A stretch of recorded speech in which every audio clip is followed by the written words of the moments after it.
Hey guys, it's Mike here, and I just saw Joker, the newest DC movie directed by Todd Philips and starring Joaquin Phoenix. Now, ever since I was a kid, I've been a big fan of Batman. Although other comic book characters have interesting stories, powers, and dynamics, Batman has always stood out above the rest for me. His setting, backstory, what he represents, and the way that he uses his mind to overcome seemingly impossible obstacles are all great and have made him one of the most iconic characters in the history of fiction. But ultimately, it's his rogues galleries and his interactions with them that really take him to that highest level. And none of these characters are more iconic than the Joker, who's likely also my favorite comic book villain. His design, personality, iconic laugh, and how he serves as the antithesis of Batman is what really made him stand the test of time for decades, with him debuting in Batman #1 all the way back in the year 1940. Over the years, many talented actors have donned the guise of the Joker to portray him in live-action roles. The first was Cesar Romero in the 1960s Adam West TV show. Infamously, he refused to shave his mustache for the role, which only makes it the first time that DC tried to cover up a mustache with one of these adaptations. Other actors that donned the role were Jack Nicholson, Heath Ledger, and Jared Leto. Nicholson and Ledger brought iconic performances and portrayals to the character, and much like Romero, helped to reshape the role from that point forward. Leto is universally viewed as the worst Joker, although I don't think that he gave a bad performance. It was more symptomatic of the movie that he was in, Suicide Squad, and how little he had to do in the movie.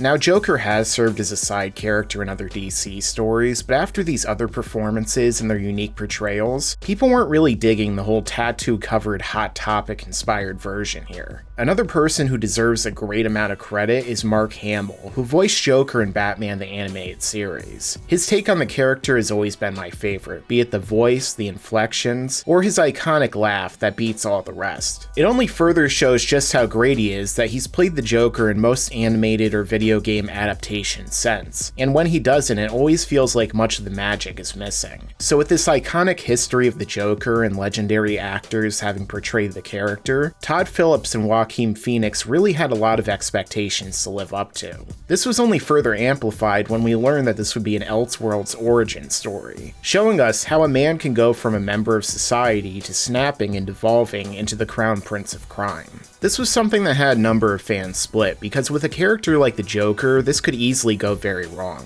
By explaining his backstory, they stand the chance of ruining much of the mystery surrounding him. Although I personally didn't have this issue because I've read comics like The Killing Joke where they delve into his life before his transformation.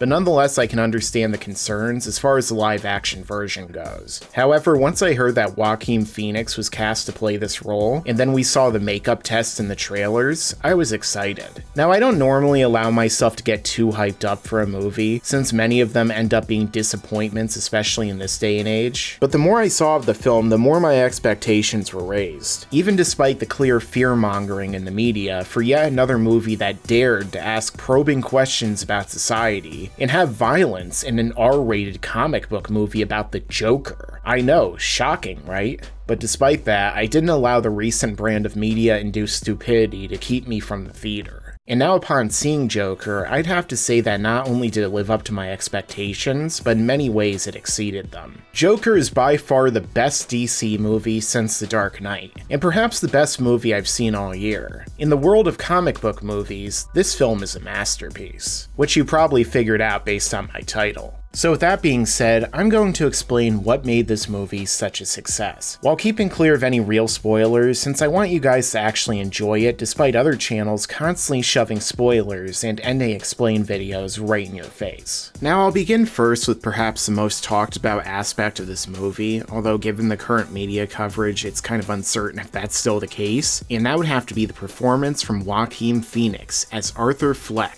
the man who becomes the Joker. And all of the critical praise you heard from him is absolutely on the money. Joaquin Phoenix absolutely owns this role as Arthur Fleck, a mentally ill man with a history of abuse, living in the middle of a rotten society that's marginalized him and beaten him down to the point where he's ready to snap. And when we first meet him, he's working in a dead-end job as a clown, spinning signs for stores that are going out of business. And as we see in the trailer, society isn't very kind to him. His therapist doesn't really listen to him, no one helps him, and people beat him down physically and mentally pretty much any chance they get. And this only escalates as he tries to pursue a career in stand-up comedy. However, with the results being a lot less than favorable. And Joaquin Phoenix really sells this performance and this character excellently. He brings a very realistic performance to the character, with his mannerisms, the way he speaks, his dramatic weight loss for the role, and especially Arthur Fleck's biggest symptom, a disorder which causes him to laugh uncontrollably even though he doesn't want to.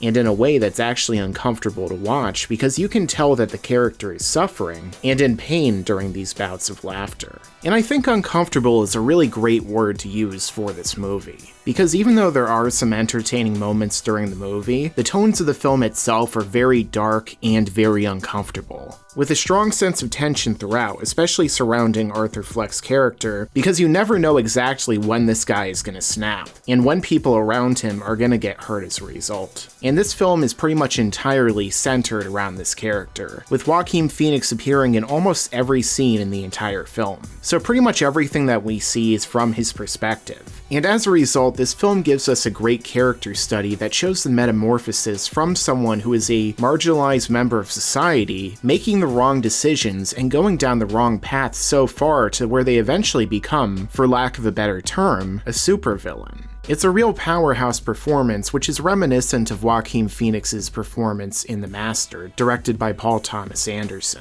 where you're absolutely drawn in and constantly trying to see what happens next, which is only amplified by the excellent direction from Todd Philips and the great cinematography by Lawrence Sher. All of these elements come together to elevate this story to the next level, to where it doesn't really even feel like a traditional comic book movie, which, given their intentions while making the movie, that should be considered a success. If I were to compare it to any other movies, I would say it's very Martin Scorsese-esque. And you can tell that there's a lot of direct influence coming from movies like Taxi Driver and King of Comedy, with a number of clear references to them during the film, including the casting of Robert De Niro, who, despite his limited screen time, I think is actually a real standout here.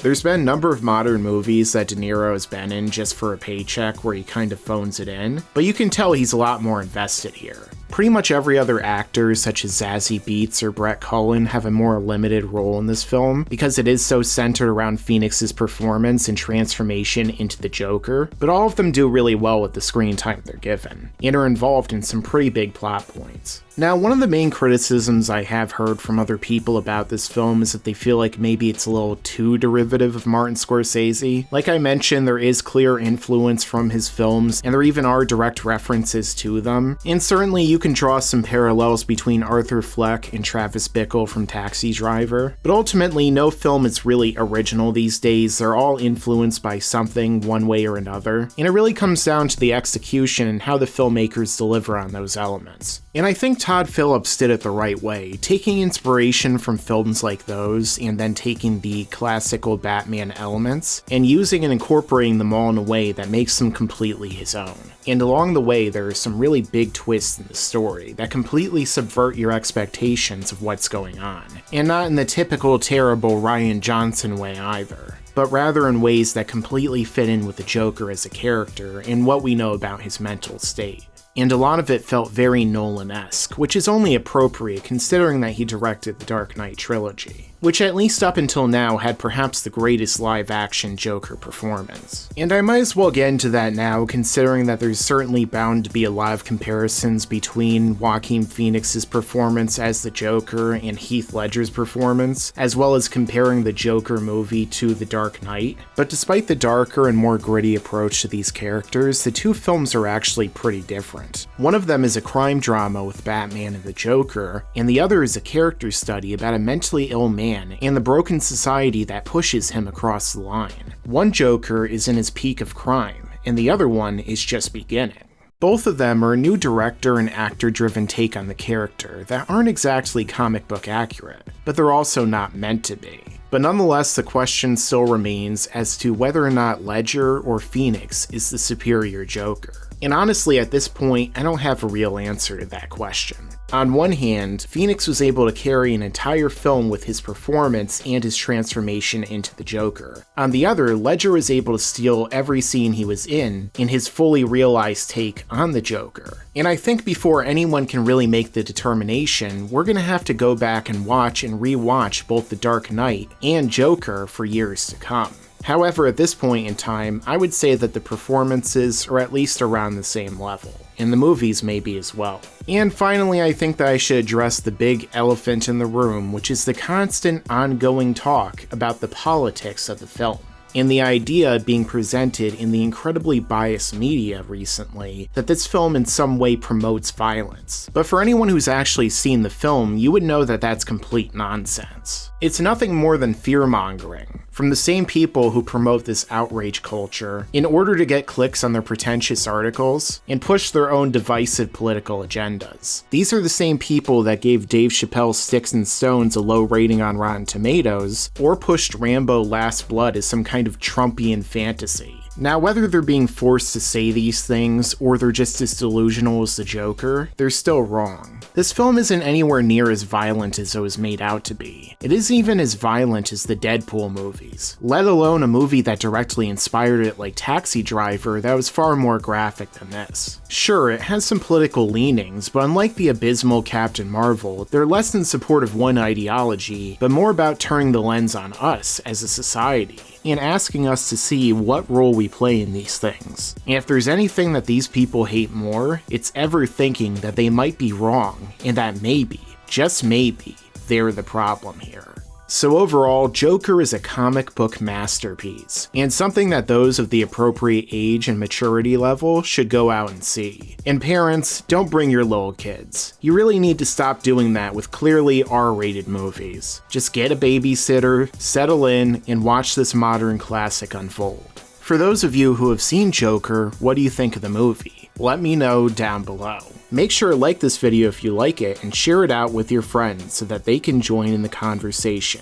And if you're new to this channel, then make sure to subscribe and enable all notifications so that you can see all of my videos and community posts right away when they come out. And make sure to stick around because there's a lot more to come in the future. Yeah, and you better subscribe.